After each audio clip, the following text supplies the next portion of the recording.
पिछले एपिसोड में हमने देखा था कि चैनमिंग को एक बंदे की जरूरत थी जो उसे अपने दिल की बात बता देता है तो चैनमिंग का मिशन पूरा हो जाएगा। इसलिए कांग यूई चैनमिंग के साथ बात करने के लिए आती है। वो वहां पर बात करते हुए चैनमिंग की काफी तारीफ भी करती है और उससे उसके तालिस्मान वगैरह के बारे में भी पूछती है कि वो कैसे उसे बनाता है। चैनमिंग को डाउट लग रहा था कि कहीं यहाँ पर मुझे मारने तो नहीं आई है, क्योंकि इसकी बातों से मुझे डाउट लग रहा है। लेकिन कांग यूई यहाँ पर सीधा सीधा चैनमिंग के सामने ये कह देती है कि मैं आपके डिसाइपल बनना चाहती हूँ ताकि आप मुझे सिखा दे कि तालिस्मान कैसे बनाया जाता है।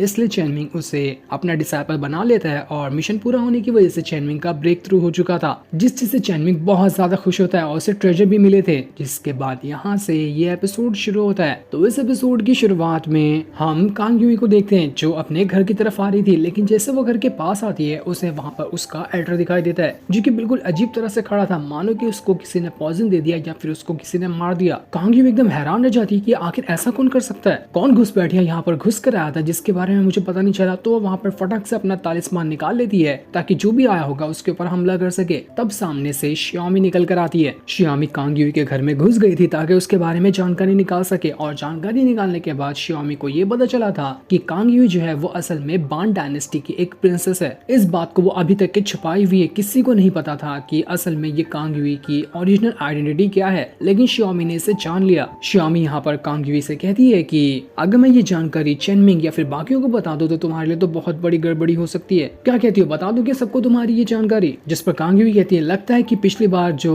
हम दोनों के बीच बहस हुई थी ना, उसका नतीजा आज यहाँ पर निकलेगा। उस टाइम भी हम फाइट करते करते रह गए थे, लेकिन आज नहीं रहेंगे। आज तो मैं यहाँ पर तुमसे फाइट करने के लिए तैयार हूँ अगर तुमने किसी के भी सामने मुंह खोल के बता दिया कि मेरी ओरिजिनल आइडेंटिटी क्या है तो। श्यामी कहती है अच्छा ऐसी बात है, तुम मुझे धमका रही हो? तुम्हें क्या लगता है कि तुम मुझे धमकाओगी और मैं यहाँ पर डर के मारे किसी को तुम्हारी आइडेंटिटी नहीं बताऊंगी? ऐसा कभी नहीं होने वाला, मैं भी जा रही हूँ और सबको बता दूंगी। ये सुनकर कांग यूई का चढ़ जाता है एकदम पारा। वो अपनी पावर को एक्टिवेट करते हुए अपने कई सारे तालिस्मान को वहां पर बना लेती है, जिस वजह से तो वो हवा में उड़ने लग गई थी। वो यहाँ पर पूरी तरह से रेडी थी श्यामी के ऊपर अटैक करने के लिए। श्यामी कहती है अच्छा तो तुम यहाँ पर मुझे जोश दिलाना चाहती हो, ये जोश तुम्हें महंगा पड़ जाएगा। कांग यूई जैसे ही श्यामी के ऊपर अपने तालिस्मान की मदद से अटैक करती है, श्यामी अपना वही डीमन हंटर पहाड़ निकाल लेती है और उसकी मदद से उसने कांग यूई के ऊपर अटैक करना शुरू कर दिया था। कांग यूई वहाँ पर अपने मून शील्ड तालिस्मान का इस्तेमाल करते हुए श्यामी को वहाँ पर कैद कर लेती है, लेकिन श्यामी बड़ी आसानी से उससे बच चुकी थी। इस चीज को देखकर कांग यूई को यहाँ पर गुस्सा आ जाता है, तो वो वहाँ पर अपना बर्निंग फॉर्मेशन बना लेती है। ये भी फॉर्मेशन उसने तालिस्मान की मदद से बनाया था। चैनमिंग ने उसे तालिस्मान किस तरह से और अच्छे से बनाया जा सकता है तो वो सिखा दिया था, तो उसी का इस्तेमाल करते हुए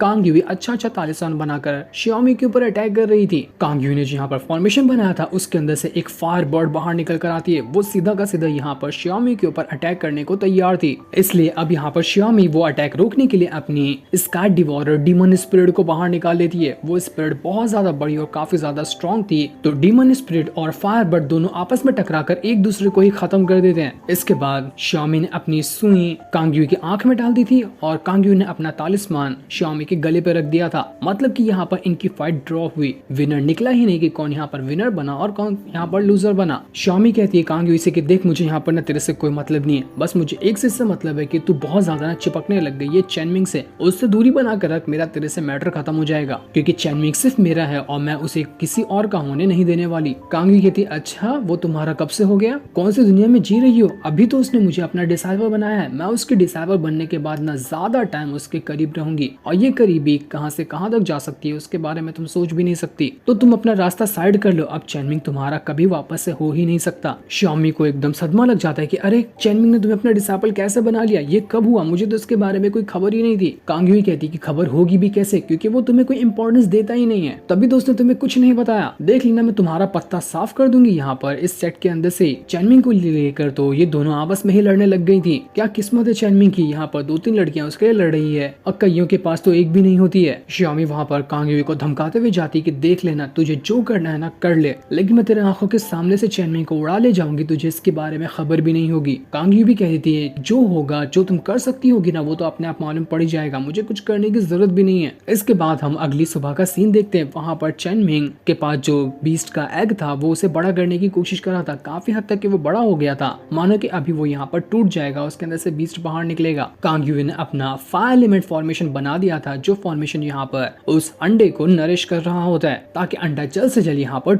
उसी के साथ साथ यहाँ पर जो श्यामी थी वो अपना एक डीमन लिक्विड बना देती है और चेनमिंग से कह रही थी कि सेक्ट मास्टर आपको पता है मेरा जो डीमन लिक्विड है ना वो आसानी से जो इस अंडे के अंदर बीस्ट होगा ना उसे नरिश कर सकता है, उसकी पावर बढ़ जाएगी। मैंने ये खास करके आपके लिए बनाया जो कि बहुत ज्यादा प्रीशियस होता है। कांग युई और श्यामी दोनों यहाँ पर चेनमिंग का दिल जीतने के लिए एक से बढ़कर एक वहाँ पर काम कर रहे थे। स्पिरिट लिक्विड देखकर वहां पर लिंगर कह रही थी कि अरे मैं पहली बार तो इस श्यामी के कमरे में घुसी थी चोरी करने के लिए, लेकिन मुझे वहां पर वो लिक्विड नहीं मिला। बड़ी अजीब बात है, काश मुझे पहले ये लिक्विड मिल गया होता तो मैं पहले सारा पी जाती। छोड़ो कोई ना, अगली बार वापस से जब घुसूंगी ना तो अच्छे से इसके कमरे की तलाशी लूंगी, बड़ा माल छुपा कर रखा है इसने। वहीं कियान अपने मुंह से लॉलीपॉप निकाल कर चेनमिंग को देते हुए कहती कि लगता है चेनमिंग ये अंडा ना यहाँ पर फूटने वाला, तो लो जरा लॉलीपॉप चूसते चूसते जरा इस अंडे के फूटने का मजा तो लो। चेनमिंग मन में सोच रहा था कि अरे यार ये झूठा लॉलीपॉप मुझे दे रही है, बच्चा समझ कर रखा है क्या इसने मुझे। कांग युई और श्यामी एक दूसरे को एकदम गुस्से से देख रहे थे और यहाँ पर बस चेनमिंग की मदद कर रहे होते हैं ताकि जिसका काम अच्छा होगा चेनमिंग तो उससे ज्यादा उसकी तारीफ करेगा ही। तो तारीफ ही लूटने के लिए यहाँ पर ये दोनों अपनी जान लगाए हुए थे। देखते ही देखते हैं अंडे के अंदर से बहुत ज्यादा पावर बाहर निकलने लग गई थी और आसमान में तूफान तक के आने लगता है। कंफर्म लग रहा था कि थोड़ी देर में ये अंडा टूट जाएगा। जैसे ये अंडा टूटने वाला था दूसरी तरफ हम ड्रैगन क्लान का सीन देखते हैं। ड्रैगन क्लान की बात की जाए तो ये ड्रैगन क्लान ना बहुत बुरी हालत में से गुजर रहा है। ड्रैगन क्लान पूरी तरह से बर्बाद हो चुका है। इससे वापस से आवाज सिर्फ एक चीज कर सकता है जो कि ड्रैगन क्लान का एंसेस्टर है। वो एंसेस्टर एक बहुत ही ज्यादा गॉड लेवल का ड्रैगन है जो कि अभी तक के वापस से रीइंकार्नेशन प्रोसेस में नहीं गया, वो पहले मर चुका था। तो ड्रैगन क्लान के जितने भी ड्रैगन है वो लोग इंतजार करें कि कब हमारा जो एंसेस्टर है वो वापस से रीबॉर्न होगा। और एक मजे की बात बताऊं दोस्तों, जो अंडा चेनमिंग को मिला है ना और उसके अंदर जो बच्चा निकलेगा वो ही इन ड्रैगन क्लान के जितने भी ड्रैगन है ना उनका एंसेस्टर है, मतलब कि गॉड लेवल का ड्रैगन। वही ड्रैगन अब चेनमिंग के पास जो अंडा है उसके अंदर से बाहर निकलने वाला है। सभी ड्रैगन क्लान के ओल्ड ड्रैगन को यहाँ पर पता चल चुका था कि हमारा जो एंसेस्टर है वो वापस से रीबॉर्न होने वाला है। तो यहाँ पर हम इंतजार करें कि कब हमारा एंसेस्टर वापस हमारे पास आएगा ताकि ड्रैगन क्लान को वैसा ही बना सके जैसा कि पहले हुआ करता था। दूसरी तरफ कांग युई और श्यामी दोनों चिपक गए होते हैं चेनमिंग से कि मेरा यहाँ पर चीज जो मैंने बना कर दी है अंडे के लिए वो फायदा कर रही है ना, देखो कितना जल्दी ये टूटने वाला है। कांग युई अपना फॉर्मेशन की तारीफ करवाना चाह रही थी और श्यामी अपना वो स्प्लिट लिक्विड की, लेकिन चेनमिंग कहता है कि यार तुम दोनों ने बहुत अच्छे से मेहनत की है, मैं किसी का कम ज्यादा नहीं कर सकता, तुम दोनों बिल्कुल बराबर हो मेरे लिए। तभी वो अंडा वहाँ पर टूटने लग जाता है क्योंकि इसके अंदर का बीस्ट बाहर आने लग गया था। इसके बाद हम उस अंडे के अंदर का सीन देखते हैं जहाँ पर एक छोटा सा बच्चा होता है और यही बच्चा जब बड़ा होगा ना तो वो ड्रैगन क्लान का एंसेस्टर बनेगा, यानी कि गॉड लेवल वाला ड्रैगन। चेनमिंग जैसे बच्चे ड्रैगन को देखता है वो थोड़ा काले कलर का था तो चेनमिंग कहता है कि अबे ये काला काला चिपकली कैसे निकला इसके अंदर से। मैंने सोचा था कि अंडे के अंदर से कोई अच्छा बीस्ट निकलेगा लेकिन ये तो काला चिपकली का बच्चा निकला है, कितना घिनौना दिख रहा है ये। चेनमिंग उस ड्रैगन के बच्चे को पूंछ से पकड़कर लटका देता है कि चिपकली बहुत भाग लिया, अब तो भाग नहीं सकता यहाँ से। कियान चेनमिंग से कहती है कि चेनमिंग तुम्हें एक नया मिशन मिला है, तुम्हें मिशन में क्या करना है पता है, इस बच्चे को तुम्हें बड़ा करना है और साथ ही साथ इसको एक नाम भी देना है। आगे चलकर ये इतना ज्यादा पावरफुल बीस्ट बनेगा ना जिसके बारे में तुम सोच भी नहीं सकते। तो बताओ कि तुम इसको कौन सा नाम देना चाहोगे। चेनमिंग कहता है बड़ा ही काला काला और घिनौना है तो मैं इसको कलुआ ही नाम दे देता हूँ। क्यों, कैसा रहेगा, अच्छा नाम है ना ये काले का कलुआ नाम। सभी लोग कहते हैं कि अरे यार सेक्ट मास्टर कितना घटिया नाम है, इससे अच्छा आप इसको बेबी बीस्ट ही बुला लेते, इतना घटिया नाम हमने आज तक नहीं सुना। तो चेनमिंग उसका नाम बदलकर श्याओबाई रख देता है। आज से उस बीस्ट का नाम वो श्याओबाई रखेगा और सब उसे श्याओबाई कहकर ही बुलाएंगे। वहीं दूर खड़ी हुआनमी जो होती है वो सारी की सारी चीजें अपनी किताब में नोट कर रही थी कि चेनमिंग ने यहाँ पर क्या किया, उसे आगे क्या करना है, कौन कौन उसकी मदद कर रहा है। सारी चीजें नोट करने के बाद वो उस जासूस को लाकर दे देती है। जासूस उस नोट को पढ़कर कहता है कि क्या ही घटिया रिपोर्ट तुमने बनाई है। इसमें लिखा है कि चेनमिंग यहाँ पर गया, चेनमिंग वहाँ गया,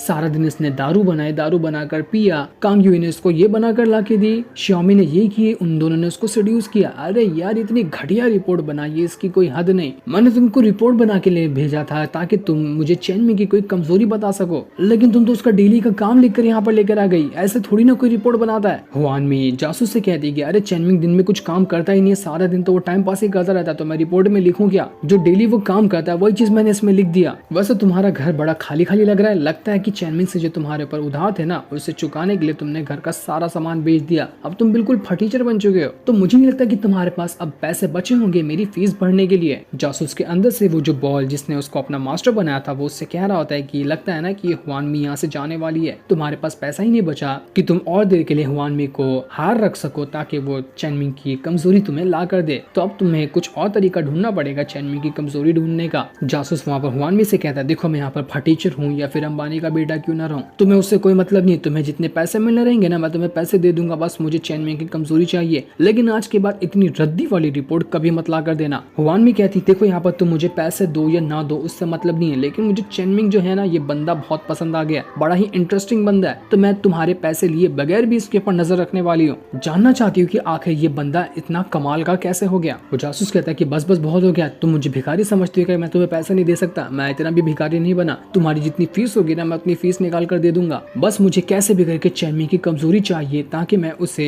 हरा सकूं, मुझे कमजोरी ला कर दो, तुम्हें जितने भी पैसे चाहिए रहेंगे मैं सब देने के लिए तैयार हूँ। हुआनवी यहाँ पर जासूस से कहती है कि बड़ा तुम उस बॉल की बात सुन रहे हो ना, वो तुम्हें एक ना एक दिन बहुत ही बड़ी वाली मुसीबत में डालेगा और ऐसी मुसीबत में डालेगा कि तुम खुद को उसके अंदर से निकाल ही नहीं पाओगे। वो जासूस ये सुनकर हैरान था कि इसको कैसे पता चला बॉल के बारे में। वो उससे कहता है कि तुम यहाँ पर मुझ पे भी नजर रख रही थी क्या, मुझ पे नजर रखने के तुम्हें किसने पैसे दिए। जिस पर हुआनवी कहती कि नहीं, मैं तुम्हारे पर नजर रखने के पैसे नहीं ले रही थी, लेकिन जो भी मेरा क्लाइंट होता है ना मैं उसके ऊपर भी नजर रखती हूँ और जिसके ऊपर नजर रखने के लिए कहा गया है मैं उसके ऊपर भी नजर रखती हूँ। डिटेक्टिव बनना कोई बच्चों का खेल नहीं है, मैं एक डिटेक्टिव हूँ, तो हर चीज पे अच्छी खासी नजर रखना मेरा काम है। और हाँ, जैसे कि तुम यहाँ पर कह रहे हो कि तुम्हारे पास पैसे बहुत हैं, तो ठीक है, अगली बार कोई भी इन्फॉर्मेशन चाहिए होगी ना मुझसे, तो जितना मेरी कीमत थी उससे दुगना दाम देना पड़ेगा, वरना तुम यहाँ से अपना रास्ता नाप लो, मैं अपना रास्ता नाप लेती हूँ। इतना कहने के बाद हुआनवी वहाँ से जा चुकी थी। जासूस परेशान हो जाता है कि अरे यार मैं तो ऐसी मजाक कर रहा था, मेरे पास उतने पैसे भी नहीं है, अब ये भी चली गई तो मुझे चैनमिंग की खबर लाकर कौन देगा। हुआनवी जैसे वहाँ से आगे बढ़ रही थी, हम रास्ते में एक बंदे को देखते हैं जो हुआनवी को चाहते हुए देखकर हैरान रह चुका था कि अरे वाह क्या ही फुर्तीली लड़की है, स्पीड बड़ी अच्छी थी इसकी। वो बंदा कहीं और नहीं बल्कि उस जासूस के घर की तरफ ही बढ़ रहा था। और इस बंदे की बात की जाए तो असल में ये बंदा एक तालिस्मान मेकर है, यानी कि ये भी चैनमिंग की तरह तालिस्मान वगैरह बनाने का काम करता है। लेकिन ये यहाँ पर क्यों आया है, इसका क्या मकसद है यहाँ पर आने का, ये तो अभी हमें नहीं बताया जाता। साथ ही साथ इस बंदे का नाम मास्टर वी था। मास्टर वी यहाँ पर जासूस के पास आकर कहता है कि जासूस भाई साहब नमस्ते, पहचाना क्या मुझे, तुम्हारा पुराना दोस्त हूँ मैं, भूल तो नहीं गए मुझे। जासूस उससे कहता है कि अरे तुम यहाँ पर क्या कर रहे हो, तुम्हें क्या काम पड़ गया मुझे यहाँ पर, किस वजह से तुम यहाँ पर आए हो। वो मास्टर वी जो था वो कहता है कि अरे मैं यहाँ पर फालतू काम की बातें करनी नहीं है, मुझे बहुत ही